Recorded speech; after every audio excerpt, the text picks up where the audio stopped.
commitment in the programme for government, Taoiseach, in relation to increasing the number of hours of home help was made. And what I want to raise, which is that earlier this week my colleague Deputy O'Reilly here received figures from the Department of Health which outlined that out of those approved for home help services in the state, there are 6,285 still waiting. In the constituency of Laois Offaly, there are 578. Laois Offaly, for the population size, is actually the worst in the country. And when you compare it with Louth, there are only 2 waiting. In the Kingdom of Kerry, there isn't anybody waiting who has been approved, according to these figures here. Now we know, some of these people who are waiting in Laois Offaly will actually die, unfortunately, while they're waiting for home help. They're the most vulnerable in society. They want to stay in their own homes and communities.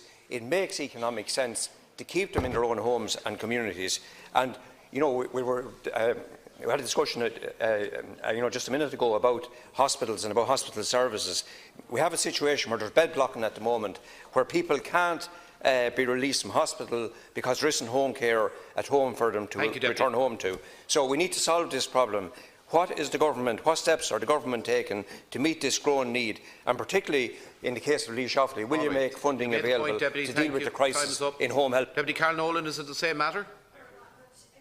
Yes, it's scandalous that we have 570 people in Laois Offaly awaiting home help. I know there's a serious problem with home help hours and home care packages.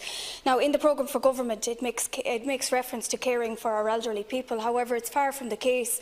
I have people in my office every day of the week, and despairing over the fact that they don't have home help hours. And I know I've pointed it out before in this chamber that we have many elderly couples trying to take care of each other, elderly couples with health conditions that are unable to cope, and it's just scandalous. We need something done here. Urgent action must be taken because hospital beds are being occupied. It's unacceptable, and we must take action to ensure that Laois Offaly is given adequate provision for home help hours and home care packages. This was dealt with earlier, but perhaps I can reply again or in more detail. Home help and home care packages are very valuable, and they are very cost effective. The deputies are correct in that regard. They allow people to return home from hospital much more quickly. They allow people to avoid having to go into hospital in the first place, and allow people to live at home for much longer before they require long-term care.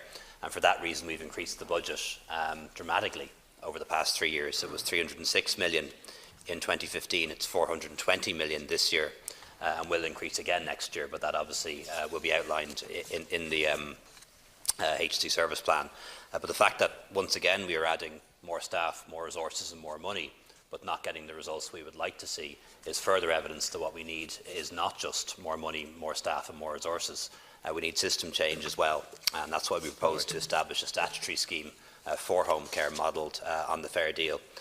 There is indeed significant variation from county to county, but bear in mind the Sláinte Care report, which we've all committed to, actually proposes that we have greater devolution and greater regionalisation of healthcare.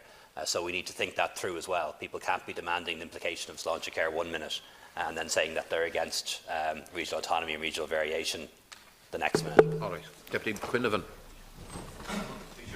Page 11 of the programme for government talks about your ambition for the health service. Taoiseach, today 56 people are on trolleys in University Hospital Limerick, which is, as you'll agree, an extremely high